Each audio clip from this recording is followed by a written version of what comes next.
Have you ever found yourself in that spot?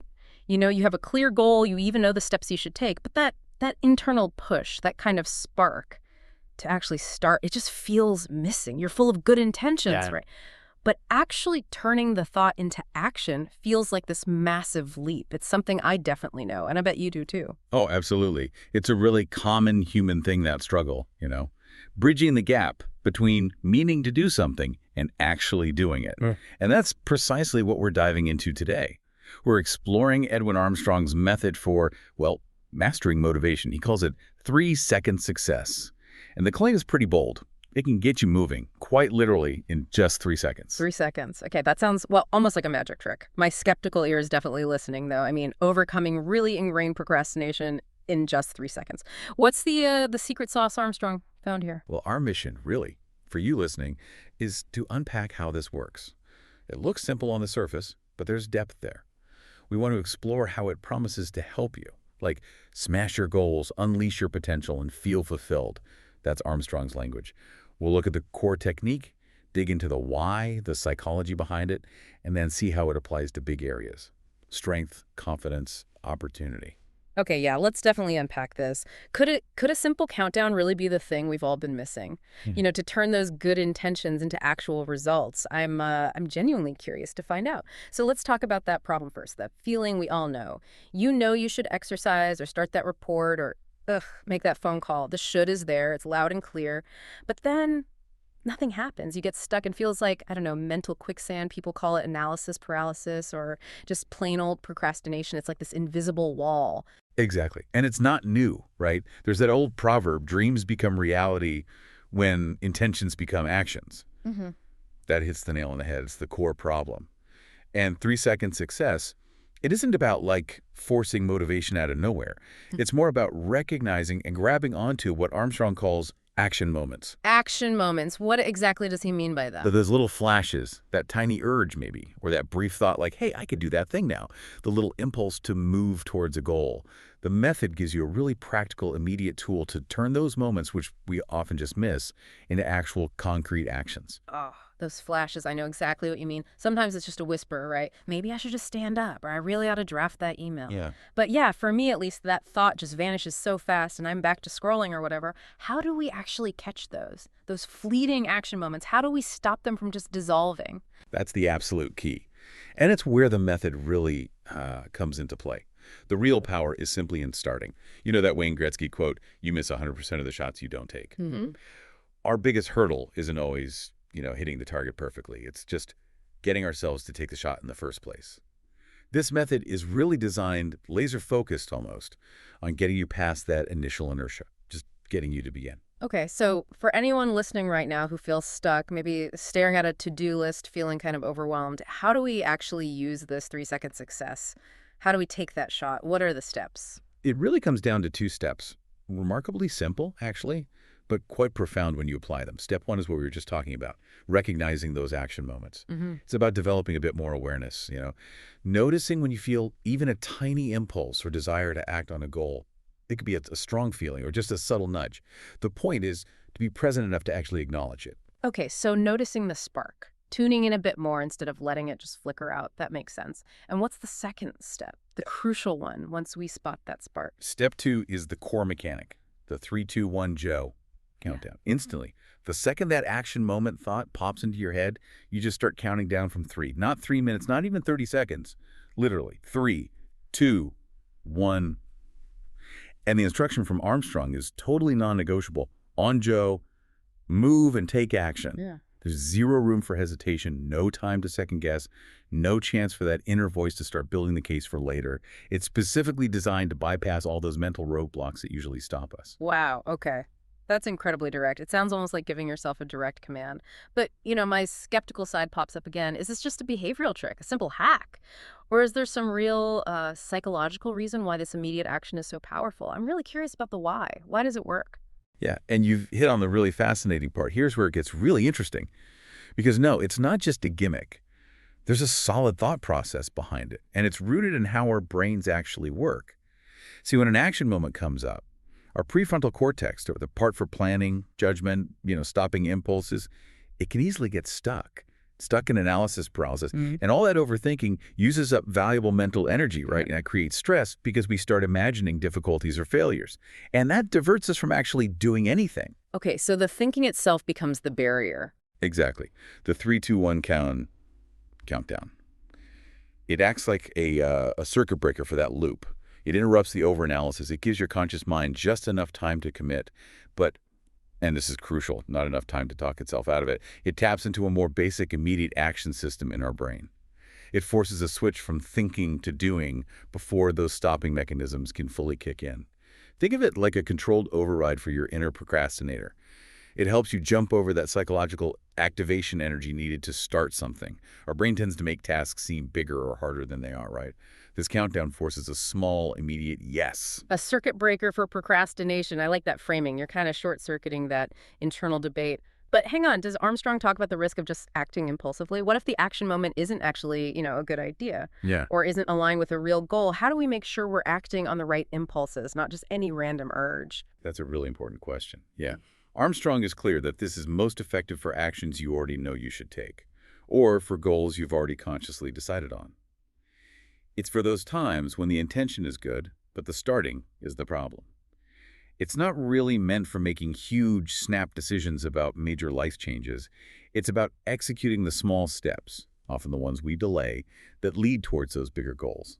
So think of it as an execution tool, not a strategic planning tool. Okay, that clarification is really key. So not for rash decisions, but for overcoming inertia on things we've already decided are valuable. Right. So once you've done it, you've taken that leap, hit go, and you've actually moved, how do you make sure it sticks? How does it become, a real habit, part of your life, not just a one-time cool trick? Because one action, even a powerful one, doesn't build a whole new life by itself, does it? No, absolutely not. And that's a vital next stage, turning these single actions into a genuine success habit.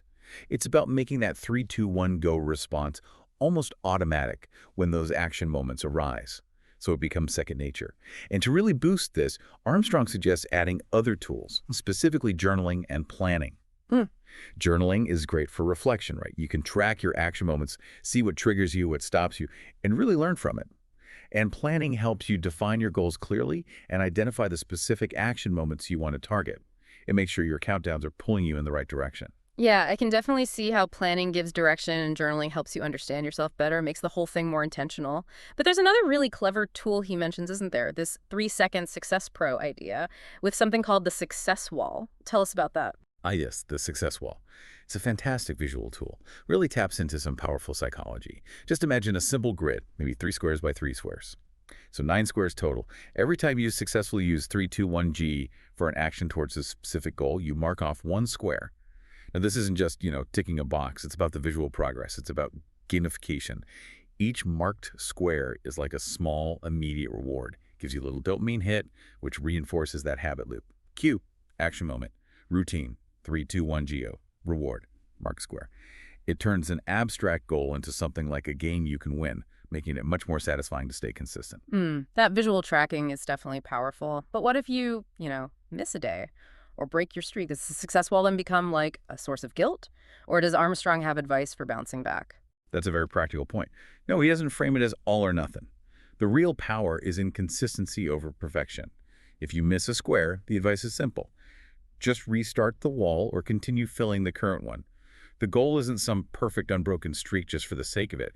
It's the overall effect of trying and doing more action moments than you would have otherwise. It's about building that bias towards action, making go more likely than wait. The wall is there to remind you of what you can do, not to judge you for slipping up. Every single successful go is a win. Okay, that makes a lot more sense. Building a positive feedback loop, not setting yourself up for failure. Right, so we've got the 3-2-1-GO trigger, ways to make it a habit with journaling, planning, the success wall. But Armstrong puts this all together, doesn't he? It's not just random tips, it's a whole framework. He shows how using this consistently can build success across what he calls the 3 core pillars of a fulfilled life: strength, confidence, and opportunity. Exactly. Let's start with strength. This pillar is all about building a really solid foundation, physically and mentally. Like that proverb says, a firm tree does not fear the storm. You need that base. And 3-second success helps you build routines by breaking down big goals into these tiny action moments. Take sleep, for instance. The cues he suggests aren't go, get perfect sleep. That's too big. Instead, it's 3, wake, 2, bed, 1, regular. The goal is setting consistent times, say waking at 6 a.m., going to bed at 9 p.m. The genius is breaking good sleep into actionable parts. The go moment is less intimidating. It's not about sleep quality at first, maybe. It's about starting the behavior consistently hitting those times. You can mark off a square on your sleep success wall each morning you use 3, 2, 1, go to get up at 6 a.m. That's brilliant, making the process the focus, not just the outcome. How about diet? How does that work? For diet, the cues might be 3. Eat, 2, drink, 1, regular. Prompting consistent healthy meals and, say, water intake. Again, it's not about a massive diet overhaul instantly. It's using the countdown to make the healthier choice right now. Choosing the salad, grabbing water instead of soda, focusing on executing those small positive choices again and again. And for exercise, maybe 3, strength, 2, stretch, 1, stamina. To get you started on different types of activity, your action moment might literally be just putting on your workout clothes. We're doing 5 squats. That dig-o is the key to starting, not thinking about the whole hour-long workout. Imagine that success wall for exercise. Seeing squares fill up, 1 for starting strength, 1 for stretching, 1 for a walk. Visually confirming you're initiating these things. Yeah, I can immediately see how that makes huge health goals feel way less daunting. Just focus on the go moment to start. Okay, next up, confidence. And I think this is something pretty much everyone wants more of. The proverb here is great. The man who has confidence in himself gains the confidence of others. How does 3, 2, 1, go help build that inner belief? For confidence, Armstrong looks at building real resilience and self-assurance, not just faking it. For positive thinking, the cues are 3. Plan, 2. Fail, 1. Optimistic. This isn't about ignoring problems. It's about actively training how you respond mentally. That 2 fail step, for example, is really interesting. It acknowledges setbacks happen, which kind of disarms the fear of failure that often stops us. It shifts focus to learning from failure, not avoiding it. Your action moment might be using 3, 2, 1 to go to consciously reframe a negative thought when it pops up. That's really insightful, actually, including failure in the plan rather than seeing it as derailing everything. Exactly. Then for building trust in yourself and how others see you, the prompts are 3. Looks, 2, body, 1, purpose. Encouraging you to, present yourself with intention, making eye contact, standing tall. Simple things, but they signal confidence. It's about owning your presence. And for interacting with people, maybe 3. Less, 2, more, 1, new. Guiding you to perhaps listen more than you talk, or to try a new social situation you'd usually avoid. Picture a success wall for confidence habits.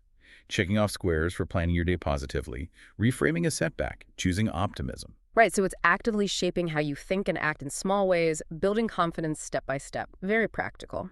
Okay, finally, let's talk opportunity. This one really hits home for me, especially with that Bruce Lee quote, "To hell with circumstances, I create opportunities." How does 3-second success help us become people who actually create opportunities? Yeah, this pillar is all about managing your time effectively, growing continuously, and going after your bigger financial or lifestyle goals. For time management, the cues are 3. Wise, 2. No, 1. Yes. Encouraging you to be intentional with your time. Saying no to things that don't serve your goals. Saying yes to high-priority tasks. Your action moment could be using 3, 2, 1 jack to decline a meeting that isn't really necessary, or to just start on that one important thing you've been putting off. For personal growth, the prompts are 3. Learn. 2. Develop. 1. Enjoy. Pushing you to actively learn new skills, develop yourself, and actually enjoy the process. Maybe using the countdown to just open that book or click and roll on that course you've been eyeing. And for freedom, whether that means financial freedom or lifestyle freedom, the cues are 3. Focus. 2. Money. 1. Business. Helping you focus on goals, manage finances better, or maybe take the first step on that side hustle idea. Again, imagine success wall for opportunity, squares filling up for making wise time choices, saying no to distractions, committing to learning something new. And Armstrong uses a really powerful image here, right? He contrasts the normal you versus the action you over a year, this window of opportunity idea. Yes, it's a fantastic way to show the power of compounding. It's dramatic. He illustrates how consistently using 3, 2, 1 go, day in, day out, leads to hugely different results in things like your health, your work, your business. The normal you might stay stagnant, maybe even slide back a bit just by letting those daily action moments slip by unnoticed or unacted upon. But the action you, by grabbing those tiny moments, doing one more rep, making one extra call, saying no to one distraction, builds momentum. Those small wins add up exponentially over a year into really significant, sometimes life-changing transformations. It just really hammers home how these small, consistent actions redefine your trajectory and open doors. Wow. So putting it all together, what this really means for us, for you listening, it's about building a system, right? A framework for making progress across your whole life, not just attacking one goal in isolation. It's about systematically turning I should into I did consistently, showing up for yourself. So just to quickly recap, 3-second success gives you this incredibly direct, almost instant method to jump from intention to action. The key is leveraging those brief action moments, those little urges or thoughts, and hitting them immediately with a 3, 2, 1 GU countdown. It's designed to bypass procrastination, bypass overthinking, just cut through that internal debate. Exactly.